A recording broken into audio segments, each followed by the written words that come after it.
Pues nada, como dije la semana pasada, voy con la parte 2 de los juicios de Salem, Qué bueno. aunque me temo que no va a terminar en la parte 2. Haré una tercera parte que ya será la final.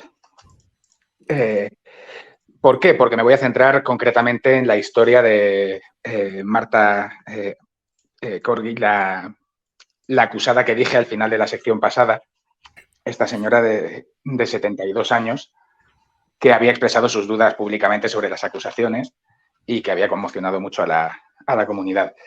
Me voy a centrar un poco en lo suyo porque, aparte de ser fundamental, fue el revulsivo que hizo que entrase ya la gente en pánico y a partir de ahí hubo como 100 acusaciones más. O sea, el que no acusaba era acusado y una locura.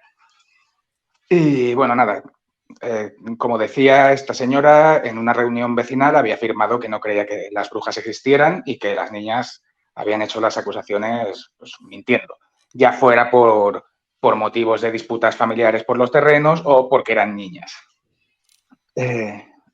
Como respuesta a esto, unas amigas de estas niñas que habían acusado primero la acusaron a ella.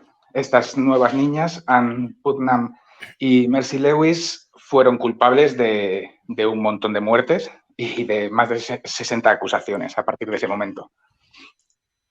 Curiosamente, la familia de Ann Putnam eran unos terratenientes que a partir de ese momento quedaron como los jefes indiscutidos porque todo el mundo sabía que el que se metiese con ellos iba a ser acusado de brujería.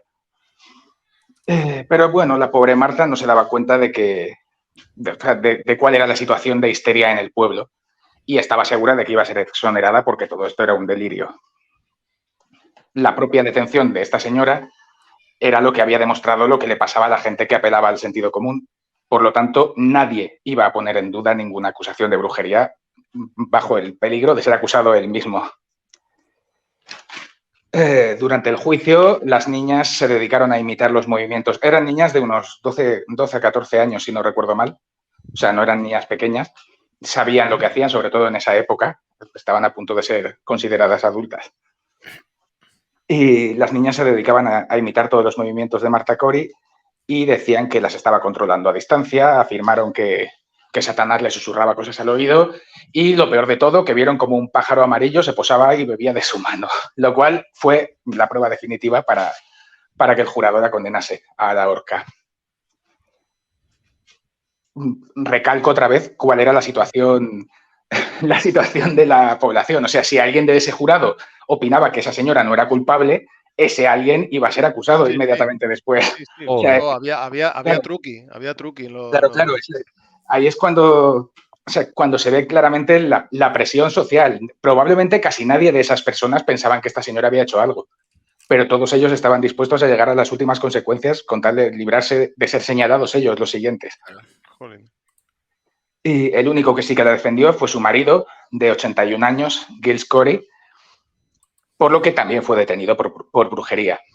Su caso es muy famoso porque presentó mucho coraje. En todo momento se negó a formar parte de la pantomima, se negó a ir a juicio, afirmando que todo era absurdo y que esto no tenía ningún sentido, por lo que fue condenado a muerte por el método de la tortuga. Esto es un método... ¿Sí? Sí, no. Creo que a ver, ¿cómo es eso? Es un método de tortura. Es muerte por tortura. Se le... ¿Hemos entendido tortuga? Sí, se llama la tortuga. Se llama la tortuga y es una forma de tortura. También se llamaba, no me acuerdo cómo era, la pena más dura o algo así. Al acusado se le tumba en el suelo, se le inmoviliza, se le pone encima una tabla, como una puerta, una tabla de madera o de metal, que cubra su cuerpo, y esa tabla se va añadiendo piedras para ir aplastándolo poco a poco. La idea no es aplastarlo hasta que reviente en cuestión de minutos, sino dejarlo al borde de la muerte y a partir de ahí prolongar todo lo posible la duración. Piedrecitas pequeñas.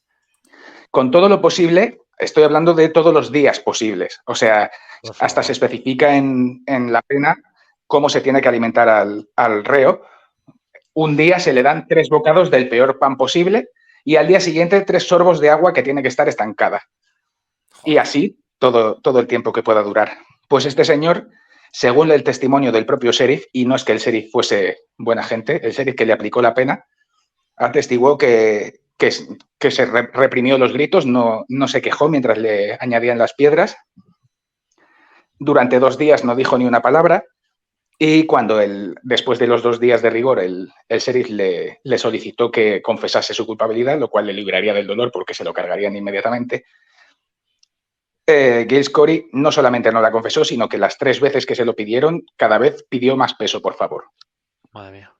Cosa que, por cierto, el sheriff hizo encantado. Consta en relatos de otros testigos y alguaciles que el sheriff de vez en cuando se subía él mismo en la tabla y daba saltos y le hacía otras tropelías que están todas registradas y no voy a relatar porque es demasiado truculento. Pero vamos, se cuenta con todo detalle cómo fue la muerte de este señor. Es que esto, ahora Antonio Autor no está, pero esto da para portada de metal, lo que estás contando. Madre mía. Sí, es que es muy desagradable. O sea, está perfectamente registrado todo el proceso y las cosas que le pasaron al cuerpo de este señor mientras lo iban aplastando. Y lo que hacía el desgraciado del sheriff. Pero bueno, la cuestión es que tenemos los seres humanos, madre mía. Pero este señor consiguió morir sin confesar y sin haber aceptado el juicio. ¿Por qué toda esta tortura? Porque se le estaba ejecutando por negarse a aceptar el juicio, no por brujería. Para condenarle por brujería tendría que ser condenado en el juicio. ¿Qué implicaba esto? Si él fuese condenado dentro del juicio, cosa que iba a pasar sí o sí, todas sus propiedades pasarían a la ciudad. Pero al ser condenado por negarse a participar en el juicio, sus propiedades seguían siendo de su familia. O sea, él las pudo legar a sus yernos. A sus yernos porque no estaba bien visto que una mujer heredase, pero lo hacía para que la heredasen sus hijas, obviamente. Joder. Cosa que, por cierto, consiguió, pero aún así no se libraron. O sea, hubo denuncias posteriores porque cuando todo esto acabó, que voy a seguir con ello la semana que viene, pero no con la historia de esta familia.